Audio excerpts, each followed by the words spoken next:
Oi, kyllä oli mielenkiintoinen ilta tänään.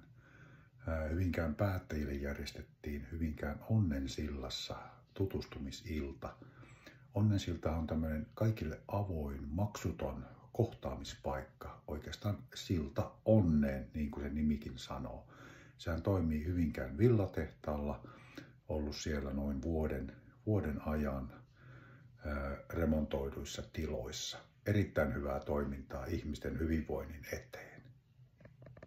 Toimintaa. Eli pieniä paikallisia yhdistyksiä, jotka toimii täysin vapaaehtoisvoimin, niin se, että se tehdään mahdollisimman helpoksi. Että siellä on niitä tahoja, jotka järjestää tosiaan. Teille tuttuut omaishoivatoiminta on meidän tämä toimintamalli, mikä tulee Omaishoitajaliitosta. Ja sen mukaan sitten tarjotaan tätä erilaista tukitoimintaa. Ja tässä on nyt sitten, meille kuuluu myös Riihimäen seutu. Tämä on ollut aika monen matka.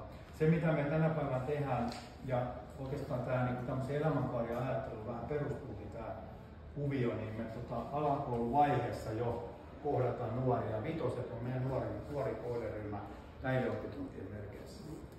Ja aikoinaan meillä oli nämä IP-kerhotoiminta ja toi harrastekerhoissakin oltiin mukana, mutta niistä ollaan nyt jääty pois. Hyvinkään Verso, onko meidän toiminta teille tuttua ennestään? Jonkin verran.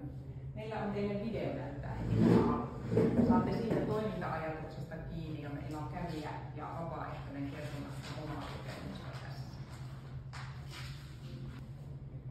Hei, mun nimi on Tiina ja mä oon ollut Mä oon toiminnanjohtaja Marja Koli. Mä oon sitten Hyvinkään seudun mielenterveysseuran hallituksen jäsen ja me ylläpidämme kriisikeskusta. Ja sitten Mieli ry tuottaa meille sen strategian, millä tämä Mieli ry toimii ja millä me hymisenä paikallisena edustajana toimitaan. Me toimitaan Keusoten ja Kanta-Hämeen alueella molemmilla.